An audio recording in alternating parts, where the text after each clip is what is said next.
I'm Elaine Sams. I'm on the campus of St. Catherine's College at Pettis Auditorium, and I have with me now Dr. Leah Baines. She is Assistant Professor of English and the Chair of the English Studies Department here at St. Catherine's, a brand new department. Great to have you on campus. I saw you walking across one day, and I had heard about you, so I'm really excited about meeting you. I feel like, you know, on a campus this small and close-knit, it's just a matter of time before our paths cross. So I'm very glad to be here today. Okay. Thank you for having me. Let's talk about your background first, and then we'll get into all the other reasons that you're here. You are a native of...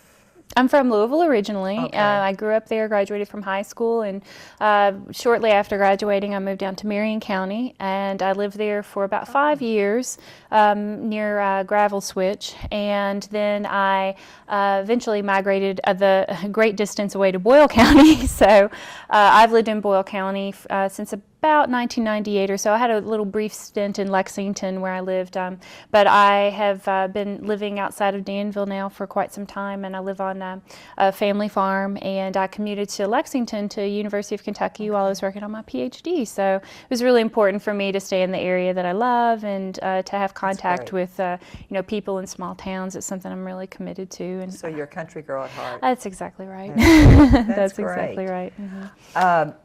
When did you, okay, where did school fit into all this? Where did you go to school? So I did my undergraduate and my master's degrees at Eastern Kentucky University, and then I did my PhD work at University of Kentucky, and so in both throughout that time frame, I've always studied English, and I've always been very, very interested since I was a wee child in issues of environment, and so when I started my master's program, I knew that I really want to deal with landscape and environmental issues, and fortunately I found out that they had a field for me which was called ecological criticism. Okay. So it's a kind of cultural studies and environmental studies approach to literature and culture, and so that was when I really started delving into research in environmental literature, and I had been reading Wendell Berry's work since I was in high school. My mom gave me her copy of The Unsettling of America that she'd used in college, which was, had all of her notes, and we're both kind of obsessive compulsive note takers, so then I scribbled my notes next to hers. It was really, it's a neat little artifact for me. And I wrote my master's thesis on Wendell Berry's work and also on Barbara Kingsolver, and so I was really starting my interest in local foods and the issues of sustainable agriculture and ecological agriculture, and I carried that over into my work in the PhD program at UK in the English department there. So that's really what I've made my kind of bread and butter in terms of research, but it's also been, the one of the reasons I love farming and agriculture and cultivation and gardens and any way that people grow things and any way that things grow, period, is that it also involves that experiential aspect. I like to get outside. I don't like to just, I spend lots of hours in front of a computer, but I also like to kind of offset it with some time outside. Do you live on a farm now? Is it your farm? It's a family farm. My partner and I have been together for over 20 years now, and it's his family. It is primarily, it used to be a tobacco farm, and now when my father-in-law and mother-in-law were in charge of it, it was big organic gardens, terraced on hillsides, and my father-in-law passed away, and so my brother-in-law and I are gardeners on the farm, and my partner as well, and my sister-in-law. So we all have gardens on the farm right now, and we like to think of it as a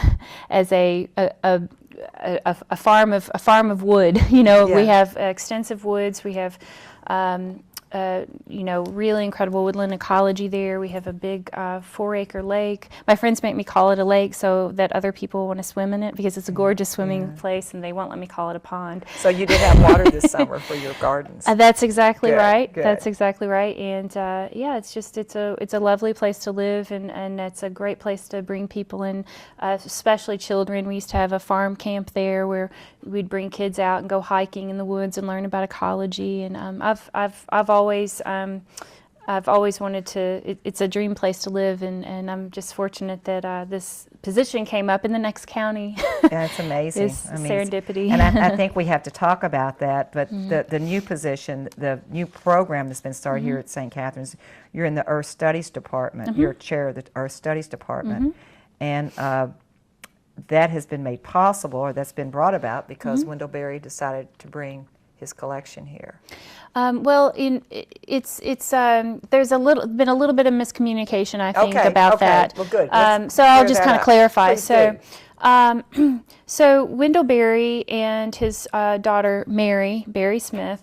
Mary said to her daddy, as she calls him, "Daddy, I'm really interested in creating a center that will really help small farmers, that will really help in terms of education, in terms of being able to show what models have worked in Kentucky in the past to protect farmers from the kind of vagaries of the industrial agriculture complex." Right. And with the demise of tobacco, people are looking for alternative farming. And that's exactly what Mary and her husband did. They'd been tobacco farmers, and they after the ground fell out from under the tobacco market, they transitioned into a diversified farm, and they have a very successful winery now. Yes, I've been there. Oh, have you? Oh, okay, great. And they have mixed cultivation, and they said, this is the model that worked for us, and this is a model that we've seen work for other people. We want to make it more accessible for people who are either farming already, or people who are from traditional farm families but aren't farming, or people who are interested in cultivation. She wanted to make a center that is kind of a compendium of information for people, and one element of that is the Berry family papers. And so her grandfather was a lawyer and a legislator, and her family was involved with crafting the Burley legislation, which was one of the most important price support systems that really protected farmers, so that the industry that was purchasing their products couldn't undercut them and undersell them. So it was one of the few programs in the country that was in place, and that was very effective. And so her family has been very influential in the policy side of agriculture in the state of Kentucky, and also her father, Wendell Berry, of course, has been a leading figure in the local foods and ecological agriculture system for 50 years. And so the papers that are being archived are a collection of the family papers and a portion of Wendell's papers, because the bulk of those papers are he promised before this was set in stone, the center was set in stone, he'd promised them to the State Historical Society. So the bulk of those are at the State Historical Society, and the papers that are being archived right now are actually in Newcastle, which is where the Berry Center is located. I'm not sure whether any final determination has been made about where those will be housed, if they'll be kept in Newcastle or where they will be. Well, I'm glad you clarified Yeah, that, I think there was some people here don't confusion. know. I think there was some, and I'm glad to have the opportunity to clarify it. In really, the partnership between St. Catherine and the Berry Center is it's really lovely in that we're able to have the influence, kind of right across central Kentucky. Newcastle is very close to Shelbyville, so there's also that connection with Louisville, and it's kind of a triangle, between Louisville, Lexington, central Kentucky, and so. The partnership that was established, and this is a kind of an offshoot of the Berry Center's real ethos, was to improve young farmer education. And so Mary sought a school that could house, so to speak, an agriculture program and a community development program that uses her father's vision of rural culture, small towns, the interrelated nature of culture and nature, and use that as a kind of foundation for a farming program, and that's what we're working on now. Why did they think to even look here? I mean, of course, location. We live here, and we have we have family in Lexington and Louisville, which is great. Right, it's the right. triangle, but why did they come to St. Catherine's in the beginning? Well, so the Berry family, they traveled all over the place. They looked at colleges in Kentucky. They looked at them in the South. I mean, there's a the fortunate thing about the program being housed at St. Catherine is that they could have gone virtually anywhere. Cornell has one of the leading agriculture, sustainable agriculture programs in the country, and I imagine that they would have welcomed Wendell Berry and his family with open arms. They chose St. Catherine. They had a hot tip from a very close friend of mine and of Mary's, named Dr. Morris Grubbs. He's a scholar from the University of Kentucky, and he's worked with Wendell Berry's research and worked with his work for years now. And he said, "Hey, I know this little college down in Springfield. You should come and check it out." And they did, and they fell in love with the campus and the community, and it was immediate. There was an immediate feeling on all parties that it was a good match. And when I started talking to Mary about her ideas for the program, I knew about St. Catherine. I'd been on the campus before. I had a friend who went to college here back in the mid-90s, but I really didn't know about the developments that had taken place here. And when Mary mentioned St. Catherine, I went on the website and I immediately, the first thing I did is I said, I want to see whether this ethic of sustainability is in the business program, is in the marketing program, is in their professional studies, is it in the sciences, is it in their English? It is all over the place. This is a campus that values stewardship. Environmental stewardship is one of the things that is primary to this college's vision for strong and vibrant and robust communities and relationships with nature. And so I said we've got to sit down and talk with the representatives from St. Catherine, and it has evolved very quickly, and it has evolved in ways that when I tell my friends in academia about it, their jaws drop open. They say it's not supposed to happen that way. And say it does, though. It did. It was just such a nice, natural fit on all parts. So you just came in and fit into something that was in a way already in progress. It's just that you added. You're adding to it. It had the conversation had begun, and when I sat down and talked to Mary and said, I had no idea that when I sat down to talk to her about it, I was just going to brainstorm ideas with her. And I said, hey, you could do this, you could do this, because the approach to this program is incredibly innovative in that it's very interdisciplinary, which many agroecology and sustainable agriculture programs are, to varying degrees. And this is a program that includes in that interdisciplinarity a very, very substantial portion of the humanities. And it's really working from the premise that, the word culture is in agriculture, and so you can't ignore that. It's not only that you can't ignore that, you better not ignore it, because if you don't take into consideration all of the things that make agriculture work, and that includes the small towns, it includes the large urban areas, if you don't take that into consideration, then you're not going to have a very stable system. And the other thing is that I think there's a kind of hubris and pride if you don't fully conceptualize cultivation and think about the role that Wendell Berry has played in the world as a man of letters, as a person who is literary, in terms of people's understanding of nature and of agriculture, and of the place of agriculture within the natural spectrum and then within the kind of the human spectrum.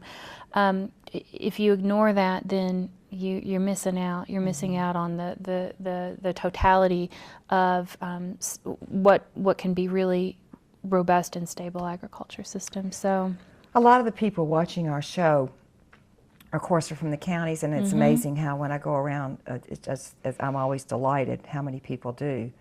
A lot of people, and I don't mean to this in any way to sound, I don't know. A lot of people don't know who Wendellberry is. Give us a Wendellberry 101 class real quick. I'm so glad that you said that, and I don't want to assume that people do, and particularly, we had Wendellberry's novel. Hannah Coulter was the common reader for the freshmen this year at St. Catharine, and I don't assume that these 18, 19-year-olds, and even some of the older students, I don't assume that people know who Wendellberry is. My family knows who he is because I talk about him ad nauseum. But I've had family members who said I had to Google, to find out. So Wendellberry is a writer and activist and farmer from Kentucky. He's born in Henry County in 1934. His family had lived there for at least, I want to say 5 or 6 generations. And he went to the University of Kentucky. He moved away. He had, had an excellent Stegner Fellowship at Stanford. And then after his fellowship, he moved off to Italy. Well, I can't remember. I hope I'm getting the chronology right. But he and Tanya, they got married. Then they ended up moving to Italy for a while. And then they came back to the States, and he taught at NYU. And while he was there, he had, he was this up-and-coming writer, and he had thoughts of coming home, and people told him, "You're crazy." What kind of writing did he start out doing?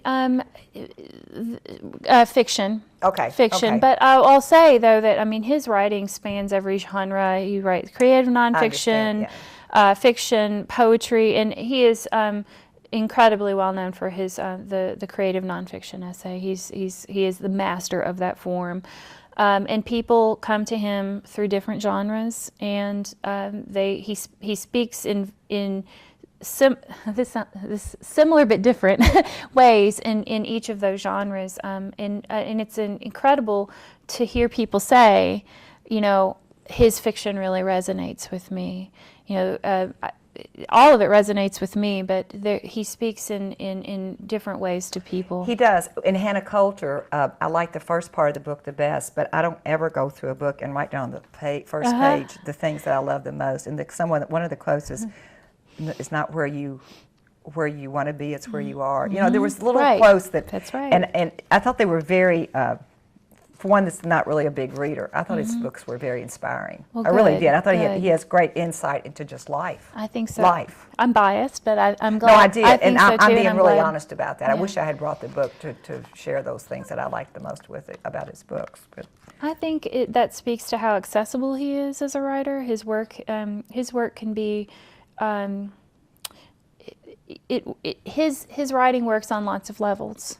And there can be those kind of pithy statements or the kind of aphorisms that you come away with that are very insightful.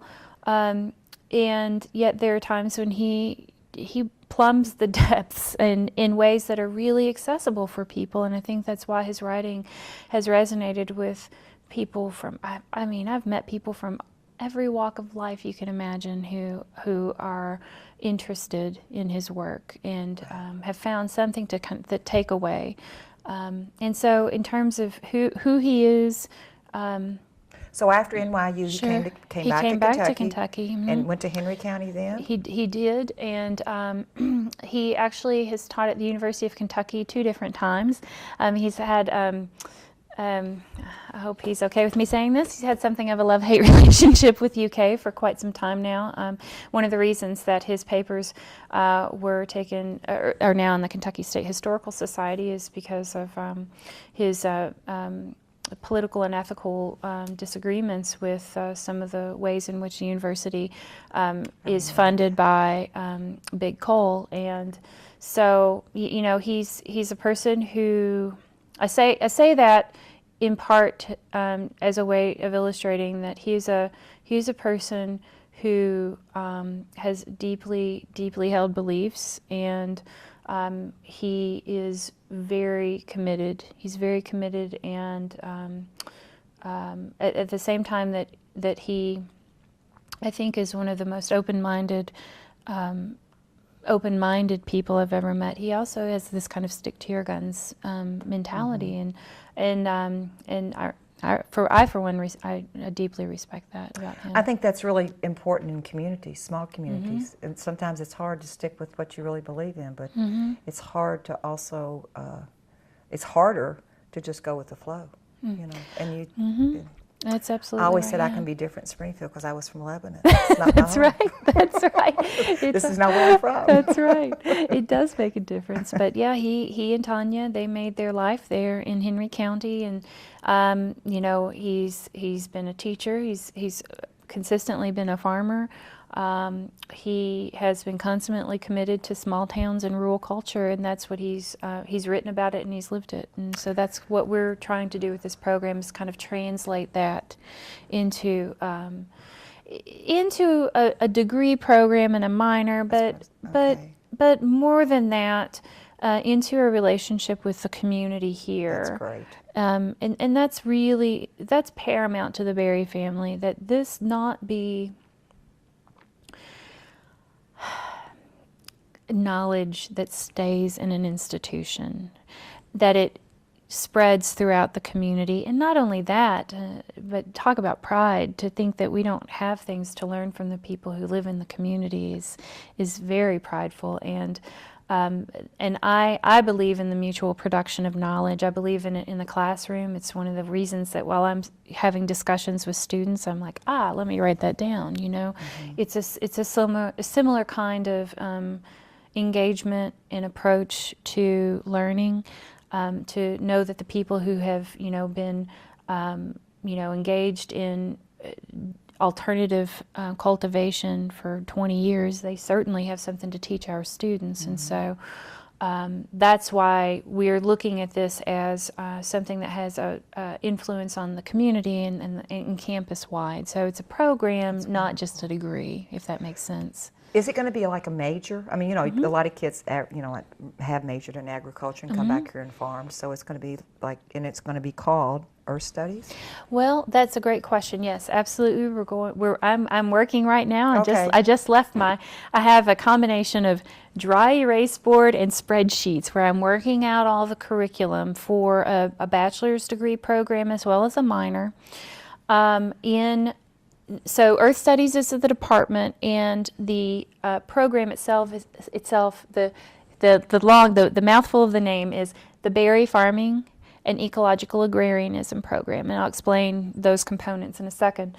But it's housed in the Department of Earth Studies, and so the bachelor's program, as I mentioned, we're working on something or the bachelor's degree, we're working on something that's truly interdisciplinary. And so the way that we have conceptualized it, and this has been a small committee and Mary and, having this conversation that started in really, I came into the conversation last November. The conversation had already been established before that point, but the branches, as we're calling them, that we're going to be drawing together for this program are farming, obviously. We will have agroecology courses on biological controls, so you're not using petrochemical pesticides and herbicides, whole farms management and design. So there's the farming element, the digging in the dirt part. We also conceptualize a kind of plant and soil science and environmental science, so that people can look at the microscopic level of soil systems and have a really deep understanding of ecology in that way. Then there's a third component that is the humanities element, and so we'll be, of course, bringing together literature and the arts. I just worked with Betty Brookfield and Cynthia Norton on a pilot class that is it's called Art and Ecology, and it's a really fascinating concept to see how the arts and ecology intersect with one another. And so those kinds of classes are going to be really, really important in environmental writing, nature writing, environmental journalism, cultural geography, sociology. I just got back from a field trip. I got to go on a field trip. I love field trips. I'm still like a kid.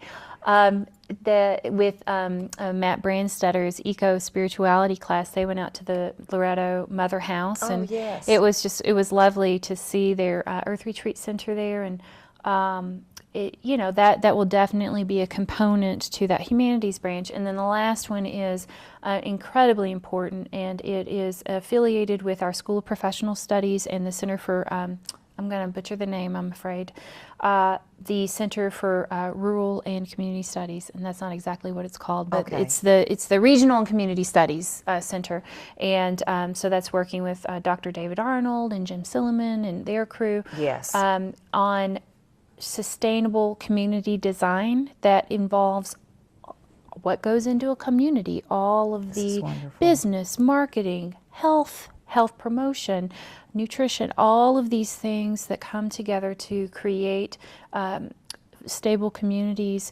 We're merging them, and so it's overwhelming and because we have so many choices, but it's incredible to have so many choices in terms of what students can really specialize in, and how they can take this as a degree that is based in cultivation and infuse it with these other elements that are so important to actual practical application. Well, I think Jim Silliman last year and Dr. Arnold did that wonderful grant in Harrodsburg where they did that, and I just was so sorry it wasn't in Springfield. but Harrodsburg jumped on it and they got it, and that's right. That's great for those kids, for those students to be able to relate to from their experiences, from what they came back so fired up about that program because it was hugely successful. Very successful. I mean, they had hoped to have 15, and they had 52 or something. And they people came out of the crack. They want to expand that.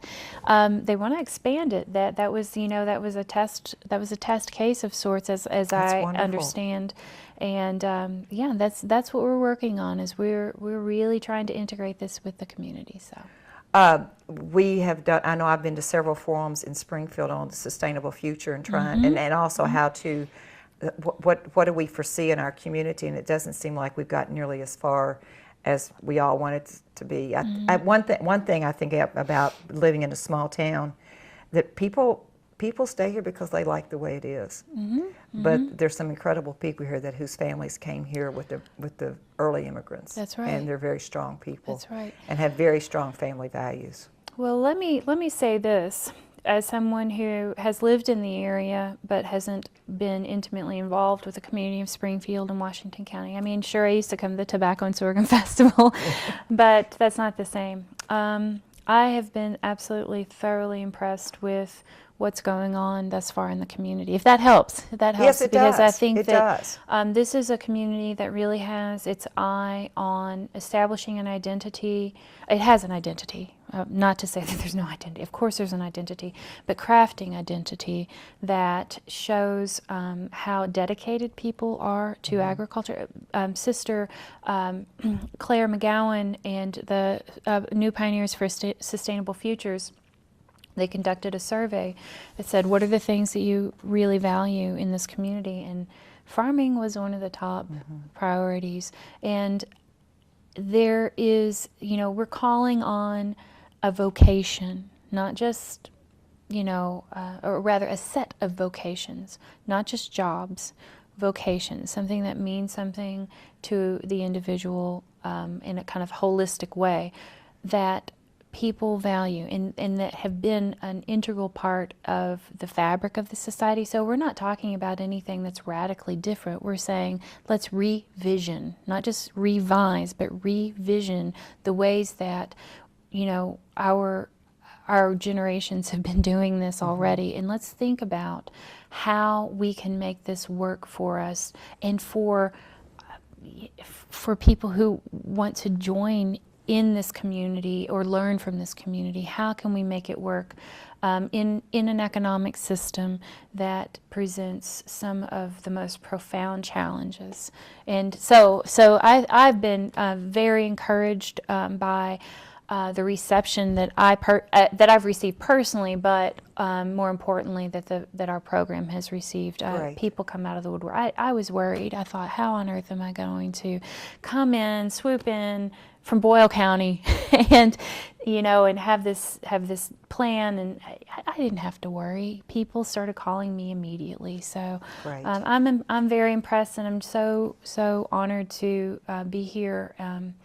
And working towards something that I believe this is my life work. So I get to do my dream job at the beginning of my academic career.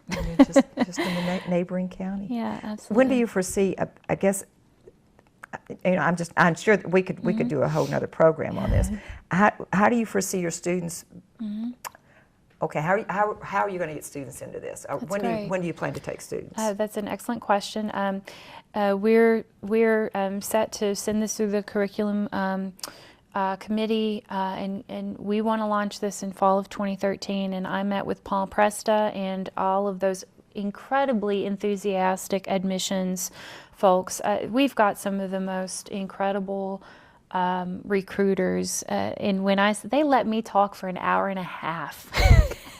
And asked questions about the program. They just wanted to be clear. I think everybody's hungry to know what it is, and I'm really glad we have the opportunity to do this, because we don't know. It's everybody's excited, but you just don't really know. Well, and they're going to be out on the road. They're going to be talking about the program. Anybody who is interested, or if there's a student who's interested, if there are farmers who are interested, people who are already engaged in alternative agriculture systems, who would be willing to work with our students. We don't have a site specifically established at St. Catharine yet. We're still working on funding. So we need partners for internships. We need partners for immersion experiences. And so people can contact me, and I will. Right now I'm kind of in the list development phase, but I had a call yesterday from a woman who has a farm, and she said, "I'd love to sit down and talk with you, and could you come and look at my farm?" I said, "Absolutely." So I'm meeting her next Tuesday. So I'm excited to get out onto farms and see what people have going, so that we have a really good sense of what's out there. How did she know to call you? She read the article in the Record. And also we have an article that was published. I had a contact from Cynthia Kane, who just opened the Little Red Hen, the little restaurant. Yes. She saw the article in the Springfield newspaper, and then we also have an article on the St. Catharine website. So if people want to read more and learn about it, they can seek out the article in those places. And also, I've just finished drafting, and just Christy Tucker here at St. Catharine, she and I just got the websites published for the Earth Studies Department and for the berry farming program, and the I was trying to come here with a really simple website address to share with folks, but it's pretty long. So here's my my tip is just Google St. Catharine College and Earth Studies, and you will have a link to a picture of me, and then you can click on Earth Studies. Okay. And so that there's detailed information on both of those sites, and people can email me. It's Leah, Leah, Bayens, BAYENS at sccky.edu, and they can also call me at 336-5082.